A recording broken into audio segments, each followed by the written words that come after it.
Hey everyone, my name is Lizzie and today we'll be talking about liquid versus powdered yeast.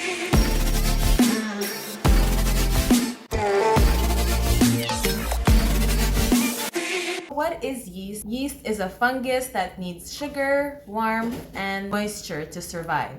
So why does it need sugar? It needs sugar because it needs something to eat or else it's gonna starve. It needs warmth because the optimal temperature for the yeast to perform is at roughly 26 degrees Celsius.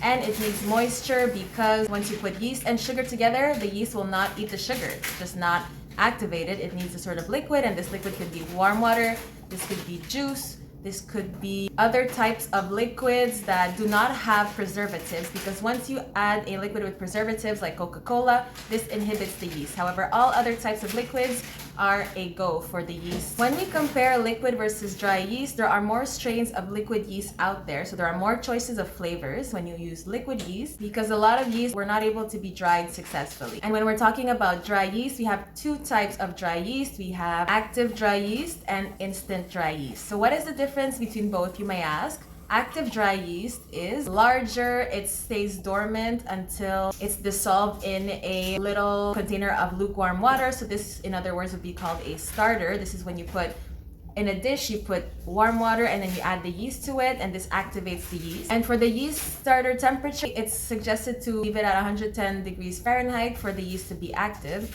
However, contrarily to the active yeast, the instant yeast does not need this starter. The instant yeast is finer in grain and it's ready to go without being dissolved in water first. When it comes to the storage of dry yeast, it can be in your cupboard for 3 years. And once it's exposed to air, you can put it in the fridge or freezer to preserve it. However, personally, I do not put it in the fridge or freezer. I typically leave them in the cupboard. And just an FYI, if you do put it in the freezer, it would be best to seal the yeast container. And when you compare liquid to dry yeast has better value because it is cheaper than liquid yeast. However, the good point with liquid yeast is that once you put it inside your fermenting jar, you can repitch it, meaning extract that yeast from your alcohol and reuse this liquid yeast more times.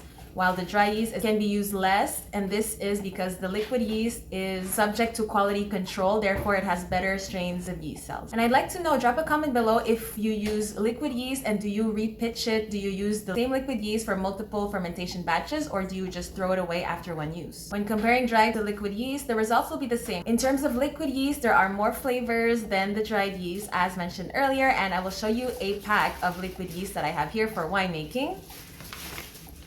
So this is what it looks like. And I keep this in the fridge to not ruin this bag. And it says its optimal temperature is between 55 to 75 degrees Fahrenheit or 13 to 24 degrees Celsius. Therefore, its optimal temperature is a little bit colder than powdered yeast. For example, EC1118. Speaking of EC1118, I do have a pack here, and this is my go-to when I'm making wine. It's used for sparkling wine.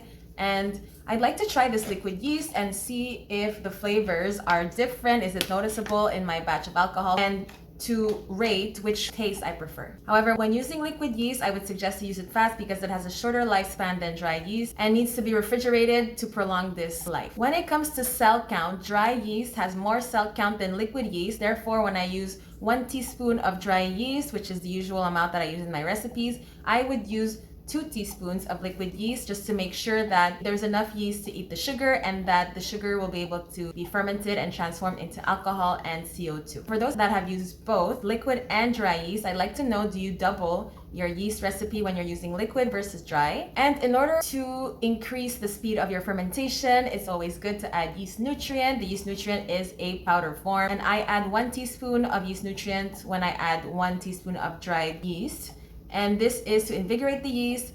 And what yeast nutrient is, it's actually dead yeast cells. Yeast are a type of fungus that eats its dead body. So yeast eat other dead yeast, and this invigorates the yeast. They're cannibalistic. And if you'd like to have different recipes, we have different recipes in terms of wine, cider, beer. You can book a class. The link is in the description below. And for those who like to know which yeast do I prefer powder or liquid? For now, I prefer the dry one because it gives me a good taste. However, once I try this liquid yeast in the wine, I will get back with more results, and who knows, maybe it's gonna change. Maybe my dry versus the liquid yeast option will be modified. However, I'm hoping to prefer the dry because it's just easier on the wallet.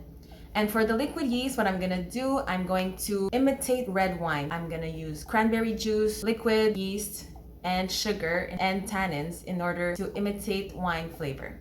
And if ever you're wondering if it's dried yeast or liquid yeast that creates the alcohol faster, well, this is a trick question because what influences the speed of your fermentation is actually the sugar. Why the sugar? Because the sugar is what the yeast eats. So in order to know that your fermentation is done or your alcohol is produced, there should be no more sugar and your hydrometer should reach 1 or 0.990 in the hydrometer scale. And the more sugar the yeast has to eat, the longer it's going to take to produce the alcohol. The least amount of sugar that's present, the yeast will have less food to eat, and therefore the alcohol will be made in less time. Therefore, it's not the yeast that affects the time, it's the sugar present that affects the amount of time that's going to take to ferment. And the sugar present will also affect the flavor in terms of dry wine versus sweet wine. So the less sugar you add, the more dry your wine is going to be, lower percentage of alcohol, and it's going to be more bitter. And the more sugar you add, the sweeter it's going to be and the higher alcohol percentage you'll have inside your homebrew. And if you found this video valuable, share with a friend. Don't forget to like and subscribe. I'll see you in the next one.